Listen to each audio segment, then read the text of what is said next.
Hello and happy March, such as it is. I have a little pick a card reading for you. I'm going to be sharing it on screen and posting the images in Patreon. So if for whatever reason YouTube downgrades the image quality so much that you can't see what the cards are, you can head on over to Patreon to actually see those. But it is a pair of oracle cards. So we've got cards from the Shadow Edition of the, whoops, um, who is it? Threads of Fate, and then the Wild Unknown Archetypes deck. So we have the first pair on the left, right? That's over here. The middle pair, and then the pair on the right over here. I will be reading these as pairs in real time when they are revealed. So if you need a minute or however long to choose, I encourage you to take a deep breath in, hold that breath, allow yourself to feel the full lung before exhaling, allowing yourself to get uncomfortable in that empty lung before inhaling, holding, exhaling, holding, and continuing on with that pattern at your own pace. You can pause the video until you feel like you're in a grounded spot to feel called to not just pick a pair, but to also receive the message that goes along with that pair. And of course, you can pick whatever cards you want, but I'm only interpreting the pairs as they go together. So when you're ready, pick. Okay, I assume that you've picked, so we're going to look at the pairs. The left pair is the Storm and Get Curious. The middle pair is Ancestors and the Anima Mundi. And the right pair is Sacred Sexuality and the Ocean. So I'm just going to focus on Get Curious and the Storm here. One of the things that I really like about the storm, and it took me a couple of years to notice, is that there are all of these details in the storm, right? All of these sort of eyes and faces and hands and things. The storm is a lot of chaos. There's, plenty of storm going around. Currently, recently, perhaps quite often, if we are paying attention. And Get Curious really asks us to inspect what is going on sort of behind the surface of the storm. The storm itself feels overwhelming. It's loud, it's noise, it is chaotic for sure, right? What is actually there? What is causing the noise? But then also what is like hidden within the noise, right? What's hidden within the chaos? Some of it is less scary than you may realize. Some of it is perhaps more scary and tucked away in the chaos so you don't realize. One of the other things with Get Curious is to ask yourself what you are able to see and suss out that may not be intentional or that may provide you with additional insights. And one of the things that I like about this card is this lightning bolt that kind of looks like a face. If you are from New England, as I grew up in New England, you will feel like, oh, I know how to spot the man in the mountain on the New Hampshire license plates. I think his nose fell off in an erosion recently, or well, within the last 30 years, not that recently. Um, so that kind of thing of identifying the face, the profile, right, in the natural phenomenon, that's one of the things that I see within this card, as well as, the more intentionally occluded faces that make up the chaos and the storm, right? All of those voices, all of that noise, etc. So get curious, see what's behind the surface that may be hidden, see what's behind the surface that may not be that big a deal that you can actually deal with, or choose to just ignore because it's actually not that important, because the noise, the distraction, the chaos, that's the point. And when you're curious, um, and take it apart, it may be less scary, or you may find what has been, hidden within the mess. So then the second pair is Ancestors and Anima Mundi, and I realize I have put these sort of far apart. Um, So be it. The Anima Mundi, right? This is the final card in the suit. In the deck. It is card number 78. Right, there are 78 cards in this deck, just like in a tarot deck. They are not synonymous.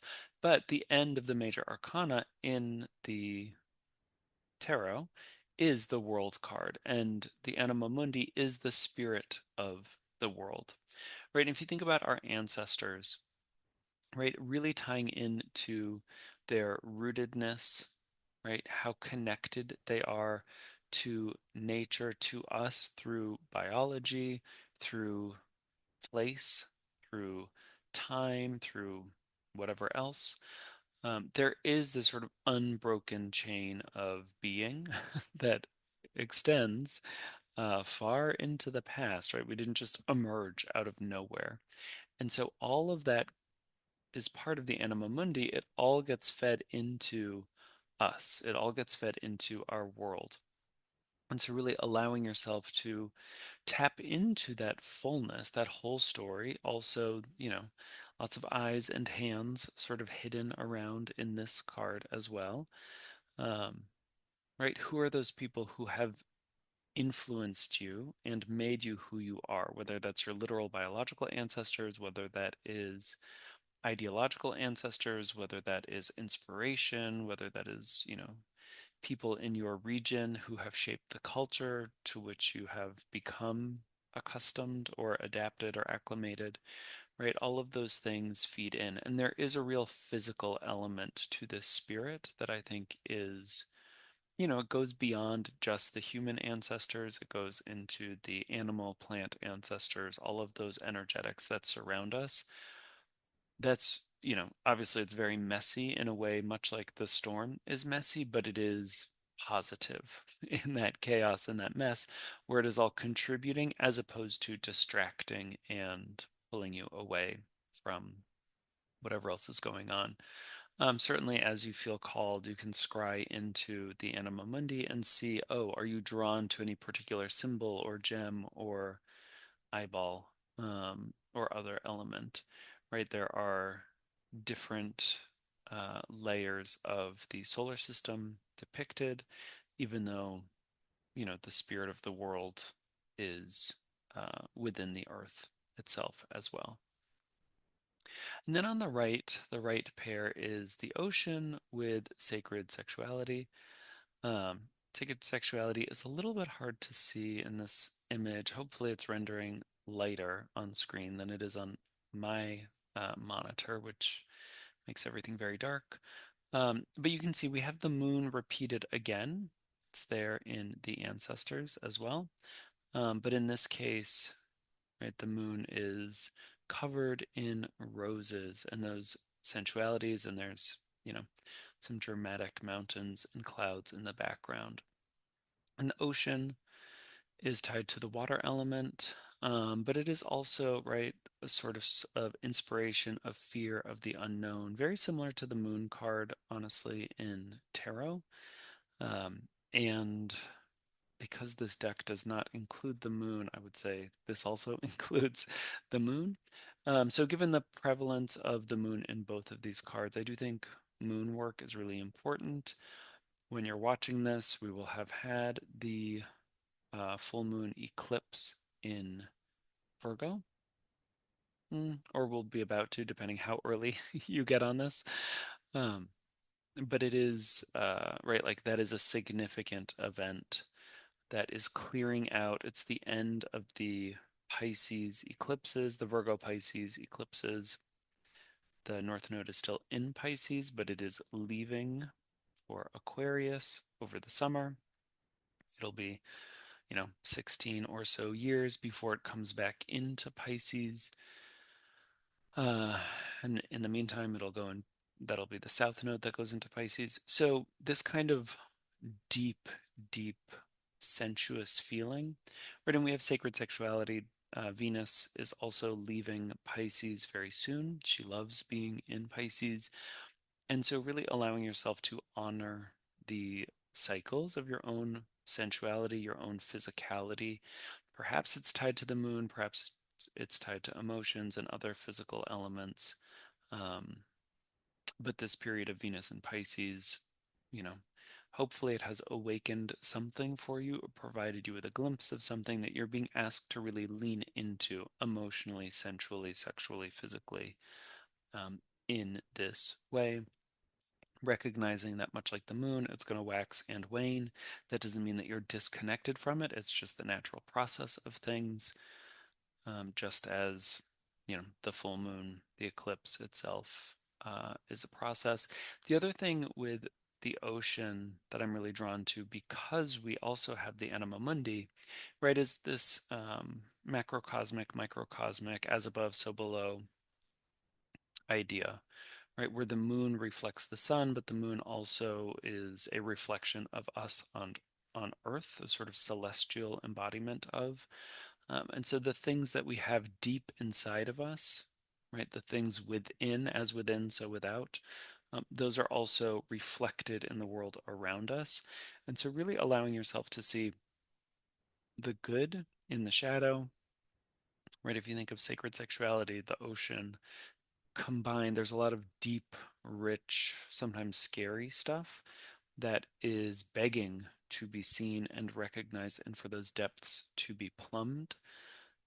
As Venus goes into Aries, I see this as not being a great period for a whole lot of people, especially women, as I think women sell each other out during this period to appease the emperor that is Aries.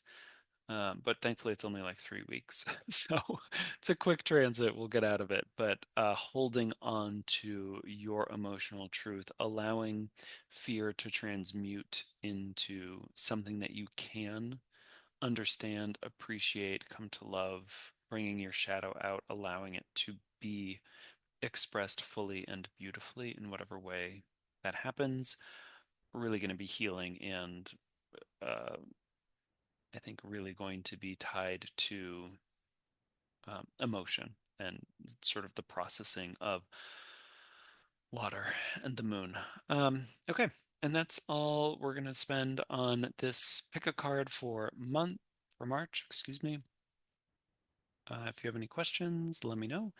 And again, you can see images of these over on Patreon if you're not already watching this there, just in case they're not super clear while you're watching it on YouTube.